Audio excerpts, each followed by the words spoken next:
Hello and welcome back. So today we're going to be looking at some basic data types in Python. And for the video we're not going to create a script, we're actually going to use Python's REPL known as IDLE, an Integrated Development and Learning Environment. So we'll invoke that by using just Python by itself. And we're going to set some values here. So we'll put a equals 5 and b equals 6, and those are going to be standard integers. So what we're going to do is actually print the sum of those integers out. So we should get the value 11. And excellent, it looks like we did. Alright, so let's change the values a little bit, and we'll use strings.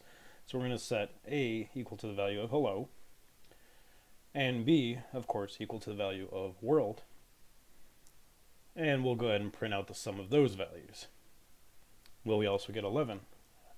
Let's watch.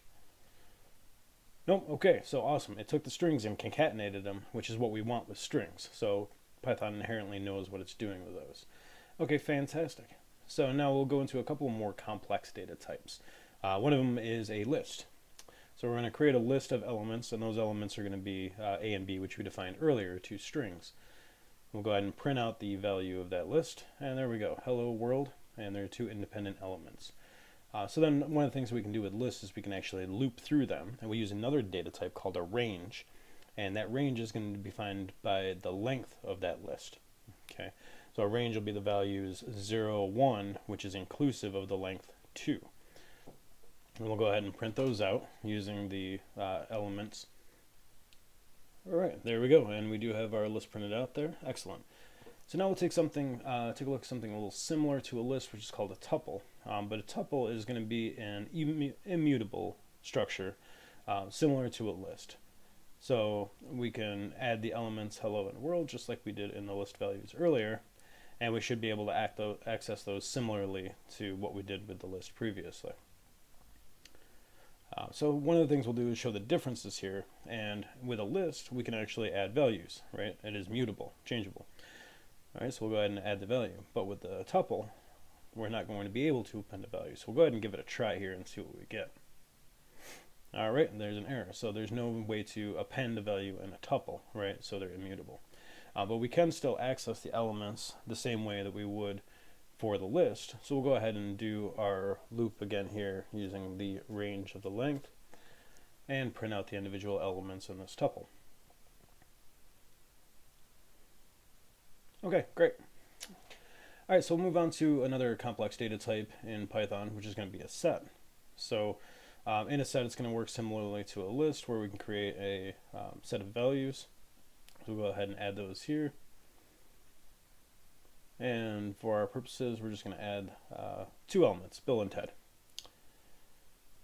Alright, fantastic. And what about adding elements to it? Is it mutable? Well, it turns out yes, sets are immutable, so we'll add Missy to it. And we can go ahead and take a look at the overall set after we've added that extra element, and we should have all three, and it looks like we do. Awesome. So there's a variation on a set too, so we'll create another set. And that's going to be a frozen set. So a frozen set is going to have similar properties to a set, only it's not going to be mutable in the same way that we experienced the difference between lists and tuples. So we'll add our two elements here, and we'll try to add an element to the frozen set, just like we did earlier, and see what kind of value or response we get. Okay, and there's an error. We're not able to add the value to the set.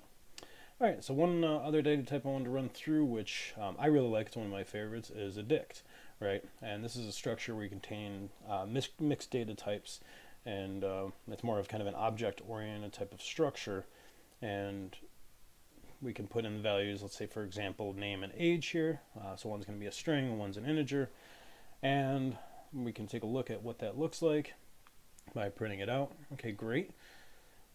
And it's reordered the elements in it for storage purposes, so we may not necessarily be able to predict the order of elements, and that's common in complex data types.